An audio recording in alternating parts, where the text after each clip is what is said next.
नमस्कार दोस्तों, Bagda publication online classes में आपका हार्दिक स्वागत है। दोस्तों, अपने कल की क्लास में वचन के बारे में जो अपने वीडियो पढ़ा था, वचन के अपने 5 नियम पढ़ लिए थे। छठवां नियम आज अपन इस वीडियो में अध्ययन कर रहे हैं। छठवां नियम क्या है कि पदार्थ की तीनों अवस्थाएं सदैव एक वचन में प्रयुक्त होती है। पदार्थ की जो 3 अवस्थाएं होती है, वो तीनों अवस्थाएं हमेशा एक वचन में प्रयुक्त होती है। अब पदार्थ की 3 अवस्थाएं कौन कौन सी होती है? जैसे पहली है ठोस अवस्था, फिर है अपनी द्रव्य अवस्था, ठोस अवस्था और द्रव अवस्था और गैसीय अवस्था। ये 3 अवस्थाएं सदैव एक वचन में प्रयुक्त होती है। अब ठोस अवस्था के जितने भी उदाहरण होते हैं, सोना, लोहा, जस्ता, चांदी, कोयला, अभ्रक, मतलब ठोस पदार्थ जितने भी ठोस पदार्थ होते हैं वो हमेशा एक वचन में प्रयुक्त होते हैं, क्योंकि इनका बहुवचन रूप नहीं बनता है। जैसे मान लो सोना शब्द है, इसका आपसे बहुवचन पूछ लिया जाए तो इसका ना तो सोने बनेगा ना सोनाओ बनेगा, कुछ नहीं बनेगा, ये ज्यों का त्यों ही रहता है। तो पदार्थ की तीनों अवस्था है वो हमेशा एक वचन में प्रयुक्त होती है, इनका बहुवचन रूप नहीं बनता है। अब द्रव्य अवस्था है। अब जितने भी तरल पदार्थ है, जैसे पानी, घी, तेल, डीजल, पेट्रोल, जितने भी तरल पदार्थ हैं सारे लिक्विड, जितने भी द्रव पदार्थ है या तरल पदार्थ है वो हमेशा एक वचन में ही प्रयुक्त होते हैं, क्योंकि पानी, घी, तेल, डीजल, पेट्रोल इनका बहुवचन रूप नहीं बनता है। तीसरी अवस्था है गैसीय पदार्थ। जितने भी गैसों के नाम है वो हमेशा एक वचन में ही प्रयुक्त होता है, उनका बहुवचन रूप नहीं बनता है। अब सुनिए इधर कि पदार्थ की तीनों अवस्थाएं, ध्यान रखना, पदार्थ की तीनों अवस्थाएं सदैव एक वचन में प्रयुक्त होती है। ठोस अवस्था। अब ठोस पदार्थ जितने भी है, सोना, लोहा, चांदी, जस्ता, अभ्रक, कोयला, हीरा। अब द्रव पदार्थ है, कौन से? द्रव पदार्थ। जितने भी तरल पदार्थ है, लिक्विड है, वो हमेशा एक वचन में प्रयुक्त होते हैं। अब दूसरा है आपका गैसीय पदार्थ। जितनी भी गैस होती है, गैसों के नाम है वो आपके एक वचन में प्रयुक्त होते हैं। जैसे मान लो ऑक्सीजन है। अब ऑक्सीजन का बहुवचन रूप नहीं बनता है। कार्बन डाइऑक्साइड है, हीलियम, लिथियम, नाइट्रोजन, इनका बहुवचन रूप नहीं बनता है। अब अपन चलते हैं द्रव पदार्थ में क्या क्या होते हैं। द्रव पदार्थ में क्या क्या चीजें प्रयुक्त होती है, तो देखो द्रव पदार्थ में सब्जी, अनाज, फल और मसाले, ये सदैव सब्जियों के नाम, अनाज, फलों और मसालों के नाम सदैव द्रव पदार्थ में प्रयुक्त होते हैं। किसमें आते हैं? द्रव पदार्थ में। तो सब्जियों के नाम, अनाजों के नाम, फलों के नाम और मसालों के नाम हमेशा एक वचन में प्रयुक्त होते हैं। इसमें एक वचन में प्रयुक्त होते हैं, बल्कि इसमें कुछ अपवाद है जिनका बहुवचन रूप भी बनता है। जैसे अपन सब्जियों में लेते हैं, जैसे मान लो घिया, लौकी, वो घिया, अदरक। मसाले में लेते हैं अपन अदरक और गोभी, तो इनका बहुवचन रूप बन जाता है, वो बहुवचन रूप नहीं बनता है। अनाज जैसे जौ, गेहूं, चना, सरसों, और फलों में लेते हैं जैसे आम। बल्कि ये जो अपवाद है जिनका बहुवचन रूप बन जाता है, जैसे केला, चना, दाल, करेला, संतरा, फली, पपीता और मूंगफली। इन अपवादों को छोड़ करके बाकी सारे हमेशा एक वचन में ही प्रयुक्त होते हैं। जैसे केला का बहुवचन हो जाएगा केले, चना का हो जाएगा चने, दाल का बहुवचन बनेगा दाले, करेला का बहुवचन बनेगा करेले, संतरा का बहुवचन बनेगा संतरे, और फली का बहुवचन बन जाएगा फलियां। क्या बन जाएगा? फलियां। ये हो गया अपना फलियां। फिर पपीता का हो जाएगा पपीते, मूंगफली का बहुवचन हो जाएगा मूंगफलियां। तो इनका तो एक वचन और बहुवचन रूप दोनों बनता है। इन सब को छोड़कर सब्जियों के नाम, अनाजों के नाम, फलों के नाम और मसालों के नाम हमेशा एक वचन में प्रयुक्त होते हैं। तो ये अपना जो छठवां नियम है वो कंप्लीट हो चुका है। क्या? कि पदार्थ की तीनों अवस्थाएं हमेशा एक वचन में प्रयुक्त होती है। तीन अवस्थाएं कौन कौन सी बताई मैंने? ठोस अवस्था, द्रव अवस्था और गैस अवस्था। तो पदार्थ की जो तीन अवस्था होती है ठोस, द्रव और गैस, उनके उदाहरण हमेशा एक वचन में प्रयुक्त होते हैं। बल्कि जो अपनी ठोस अवस्था है, ठोस अवस्था के उदाहरण है जैसे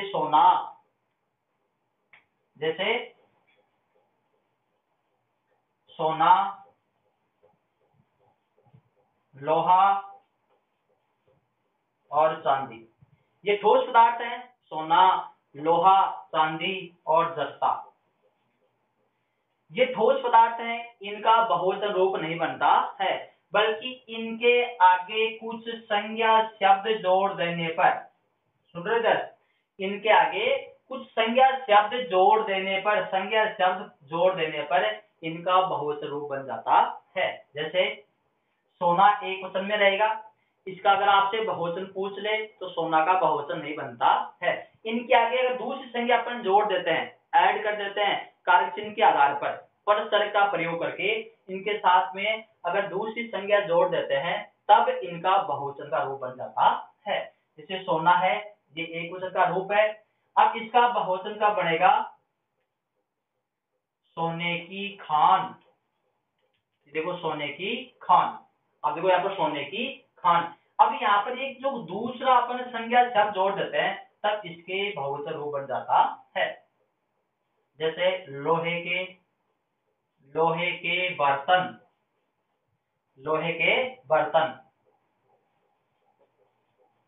चांदी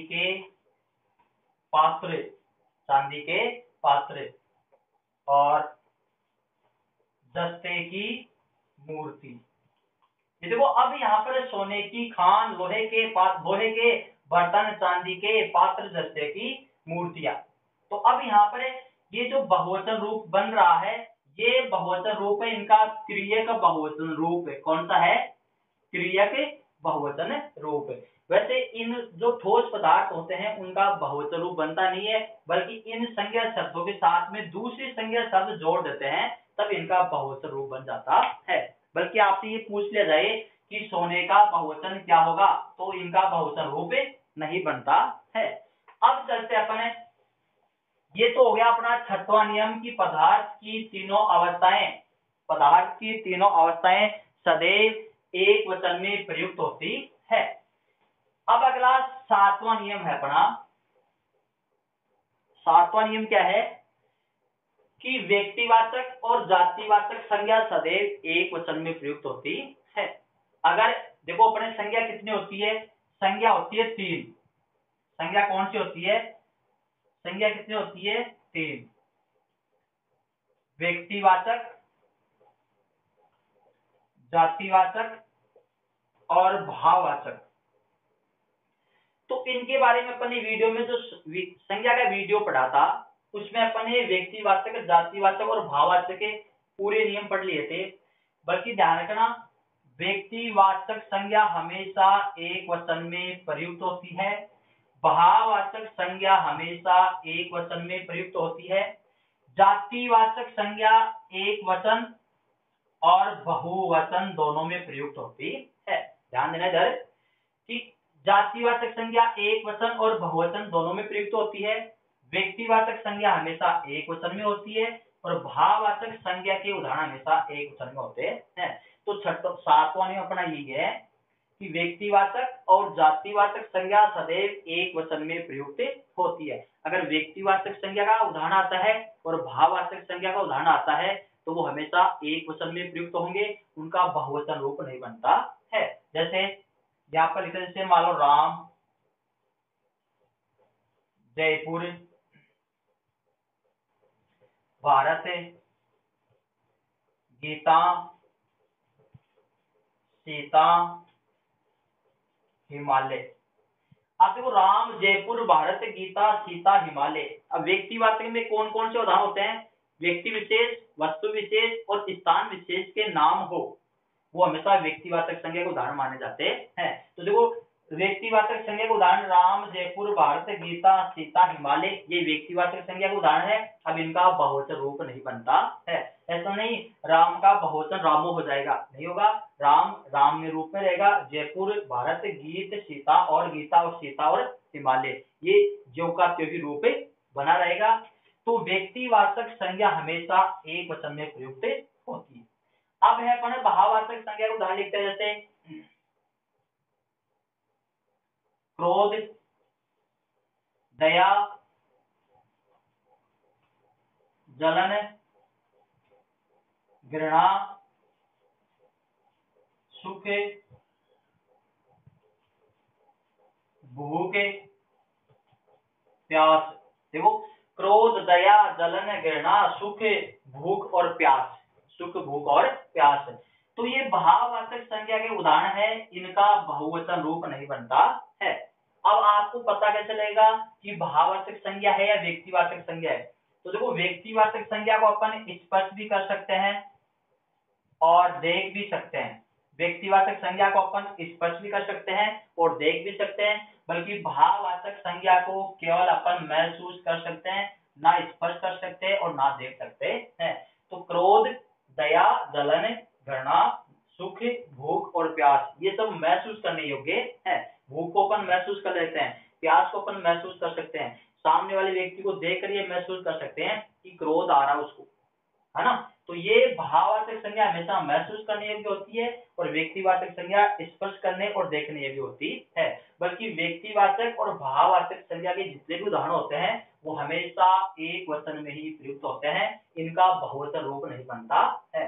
अब देखो क्रोध शब्द है, इसका बहुवचन रूप नहीं बनेगा, क्योंकि क्रोध का ऐसा नहीं क्रोधो, दयाओ नहीं बनता है। क्रोध क्रोध में रहेगा, दया, जलन, घृणा, सुख, भूख, प्यास, प्रेम, प्यार, ये सब अपने जैसे रूप में है उसी रूप में रहते हैं। तो ध्यान देना व्यक्तिवाचक और जातिवाचक संज्ञा के अच्छा यहाँ पर अपने जातिवाचक मिसप्रिंट हो गया, ये व्यक्तिवाचक और भाववाचक, व्यक्तिवाचक और भाववाचक, जातिवाचक नहीं है। व्यक्तिवाचक और भाववाचक संज्ञा सदैव एक वचन में प्रयुक्त होती है। इसमें एक वचन में, यहाँ पर अपने मिसप्रिंट लिख दिया था, जातिवाचक संज्ञा नहीं होती है। व्यक्तिवाचक संज्ञा और भाववाचक संज्ञा के उदाहरण सदैव एक वचन में प्रयुक्त होते हैं। अब है अपना जातिवाचक। अब कौन सा है? जातिवाचक। तो जातिवाचक संज्ञा एक वचन और बहुवचन दोनों में प्रयुक्त होती है। जातिवाचक संज्ञा एक वचन और बहुवचन दोनों में प्रयुक्त होती है। जैसे ये पेड़ है, कमरा, पर्वत और सड़क। क्या है? सड़क। देखो पेड़, कमरा, पर्वत, सड़क है, तो पेड़ का हो जाएगा पेड़ों, कमरा का कमरे, पर्वता का पर्वत का पर्वतों और सड़क का सड़कें, सड़क का सड़कें। तो ये तो एक वचन का रूप है और ये इनका बहुवचन का रूप बन गया। तो जातिवाचक संज्ञा एक वचन और बहुवचन दोनों में प्रयुक्त होती है। जातिवाचक संज्ञा के जितने भी उदाहरण होते हैं वो एक वचन में होता है, उनका बहुवचन रूप भी बन जाता है। बल्कि व्यक्तिवाचक और भाववाचक संज्ञा, व्यक्तिवाचक और भाववाचक संज्ञा हमेशा एक वचन में ही प्रयुक्त होती है। अब ये हो गया अपना सातवां नियम हो गया है कि व्यक्तिवाचक और भाववाचक, व्यक्तिवाचक और भाववाचक संज्ञा, व्यक्तिवाचक और भाववाचक संज्ञा हमेशा एक वचन में प्रयुक्त होती है। यहाँ पर अपने जो थोड़ा मिसप्रिंट हो गया था, जातिवाचक संज्ञा लिख देती, उसका ध्यान रखना, क्योंकि शुरू में तो अपने यहाँ पर जातिवाचक दिखाई देगा, तो अपने बाद में संशोधन किया है। तो यहाँ पर व्यक्तिवाचक और भाववाचक संज्ञा, इन दोनों के उदाहरण हमेशा एक वचन में प्रयुक्त होते हैं, और जातिवाचक संज्ञा के उदाहरण एक वचन और बहुवचन दोनों में प्रयुक्त होते हैं। अगला नियम है अपना, एक वचन शब्दों के साथ, एक वचन शब्दों के साथ गण, लोग, जन, वृंद, वर्ग, मंडल और परिषद। क्या सुना? अगर एक वचन शब्द हैं तो एक वचन शब्दों के साथ में गण, लोग, जन, वृंद, वर्ग, मंडल और परिषद का प्रयोग करने पर, परिषद का प्रयोग करने पर वो हमेशा बहुवचन में बन जाते हैं। किसका रूप धारण कर लेते हैं? बहुवचन का रूप धारण कर लेते हैं। जैसे मान लो एक वचन है अध्यापक, क्या है ये? अध्यापक है। अध्यापक एक वचन है। यहां पर लेते फिर नेता, मजदूर, ये सब क्या चीज है? एक वचन है। पक्षी,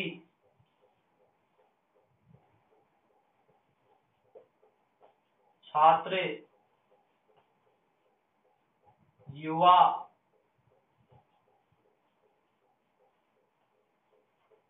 अधिकारी,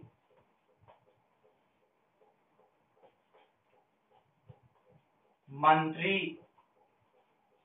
और ये मंत्री।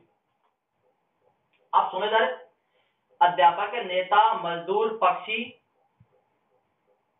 छात्र, युवा, अधिकारी, मंत्री और मंत्री, ये सारे एक वचन रूप है, ये सारे एक वचन में प्रयुक्त होते हैं। अब आपको एक बात का ध्यान रखना है, अगर किसी भी एक वचन शब्द में अंत में बड़ी ई की मात्रा है, इकारांत है, क्या है? इकारांत, तो उसका बहुवचन रूप बनाते समय जो बड़ी इकारांत है वो छोटी इकारांत में बदल जाती है। तो किसी भी शब्द के अंत में अगर बड़ी ई की मात्रा हो तो उसका बहुवचन रूप बनाते समय बड़ी की मात्रा छोटी ई में बदल जाती है, मतलब इकारांत में बदल जाती है।